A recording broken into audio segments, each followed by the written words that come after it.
So I've been using the Galaxy S26 Ultra for over a week now, and I'll be honest, when I first saw this phone, I was a little underwhelmed. At first glance, it looks almost identical to the S25 Ultra, same design, same battery size, and it didn't seem like they upgraded the cameras, so I thought this was going to be a pretty small upgrade. But the more time I spent using it, the more I started noticing all the little changes Samsung made, and some of them actually make a bigger difference than I expected. But before we continue, please consider subscribing to the channel. The goal this year is to reach 100k subscribers, and we have a long way to go. Like I mentioned, at first glance, the S26 Ultra looks very similar to the S25 Ultra. But when you look closely, it has rounded corners, a bigger camera bump, it's a tad bit wider, and they've also moved on from titanium to armor aluminum. And with all of those changes, this is the thinnest and lightest Ultra device ever. And I can confirm that holding this feels so much nicer than my S25 Ultra. The screen is also generally the same. It has Corning Gorilla Armor 2, 2600 nits of peak brightness. Now, the biggest feature you'll get from the S26 Ultra is the privacy display. This is a world's first on mobile, and it's exclusive to the S26 Ultra. And how they implemented this is actually better than what I was hoping for. Samsung developed what's called black matrix that basically narrows how pixels emit light compared to traditional pixels, and the screen itself has both that normal wide pixel and the new narrow pixels. So when you turn on privacy display, the screen dims a little bit because you're essentially turning off the wider pixels, then the narrow pixels stay on, which creates that privacy display. And it works great. Take a look at this. Actually, we were at church last Sunday and I was using my phone to read the scripture, and my wife after the service told me that she didn't know what I was doing with my phone because she couldn't see the screen. This is something that you can set on a per app basis, so you're not turning this on or off multiple times a day. It's automatic. I have it set for private things like banking, and you can also set it so that your notifications are blacked out. However, when it comes to notifications, you can't just select which ones are private, it's just all on or all off. I wish Samsung updates this in the future because I don't really want all of my notifications to be private. And the same goes for the maximum privacy option. Right now, you kind of have to manually toggle it on or off. This makes the screen look really gray, so it's harder for shoulder surfers to see what you're doing on your screen. And this is really helpful when you're viewing sensitive documents in public. I wish this could also be app specific because right now the only way to turn it on automatically is if you set it with a routine. I posted a video about the privacy screen that got over 21 million views, and in the comments people were saying, why not just buy a privacy screen protector? That argument doesn't make sense at all. So I bought a privacy screen protector and installed it on my S25 Ultra, and here's how it looks. Why would I want my screen to look like this 100% of the time? I want my screen to look sharp, vibrant when I'm watching movies and TV shows. And sorry to state the obvious, but this doesn't have an on-off switch. The S26 Ultra is using the new Snapdragon 8 Elite Gen 5 for Galaxy, which improves performance across the board.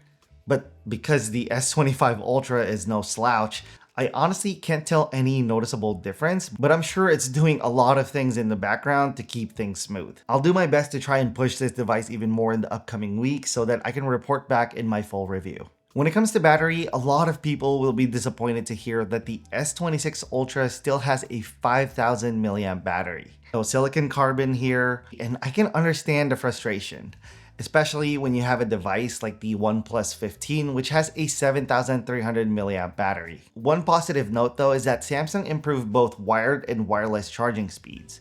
You can now go from 0 to 75% in 30 minutes using the 60 watt super fast charging 3.0, or 25 watts using the super fast wireless charging. Unfortunately, there are no built-in magnets like a lot of people were hoping for, but the new Samsung cases are Qi 2 ready. During our Samsung content capture, I was testing the S Pen using the cases and accessories Samsung had laid out there, and I thought the S Pen was not affected by the magnets anymore. But after testing it at home, it seems like that is not entirely true.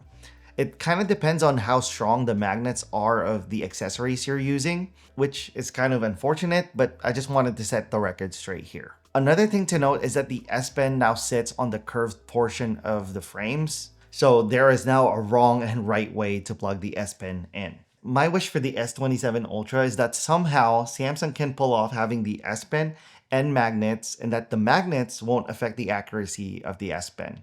That would be a dream.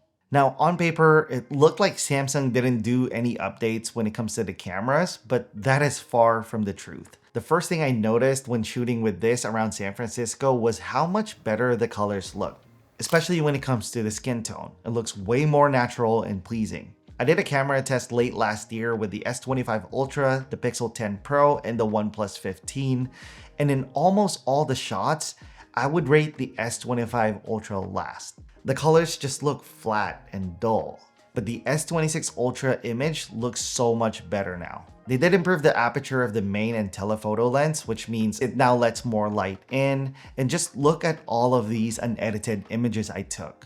It doesn't look over-processed, the image looks well-balanced, the highlights, the shadows, it just looks really good.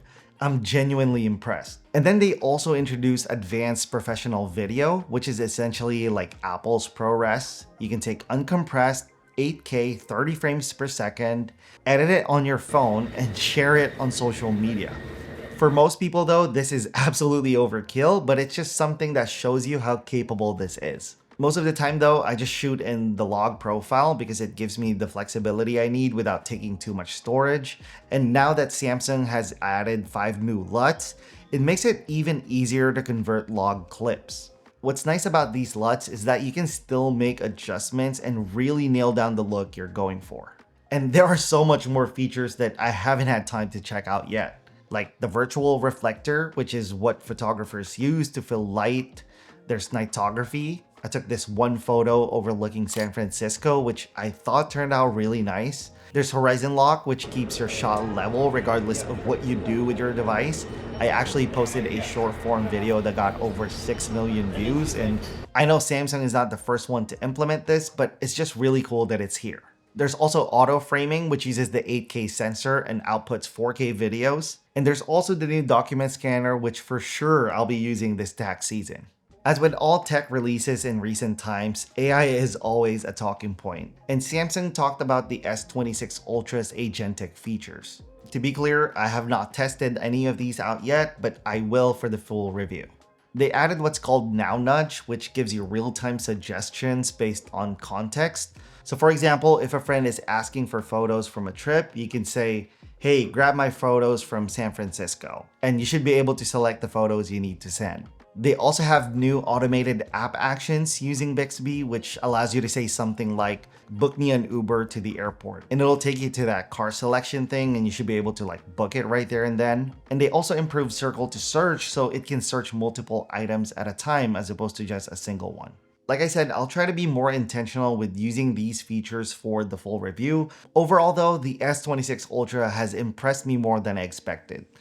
I kinda underestimated it. Maybe I should have taken Michael Scott advice and I should have just estimated it. Maybe next time you will estimate me. Because when you really think about it, this phone is basically a collection of small upgrades, but when you add them all together, they actually make a noticeable difference in overall experience. Now, would I recommend upgrading from the S25 Ultra? Probably not, unless you really like the privacy display. But if you're coming from like the S23 Ultra or even S24 Ultra, this actually feels like a pretty solid upgrade. I'm going to keep using this as my main device, and in about 3 weeks, I'll share my full review. If you have any questions about the S26 Ultra, drop them in the comments below and I'll try to answer them in the future video. And if you made it this far in the video, let me know by typing estimate in the comments below. I hope you guys enjoyed this video. If you did, please give it a thumbs up. If you loved it, subscribe to the channel. Thank you guys for watching, and I'll see you in the next one. Bye.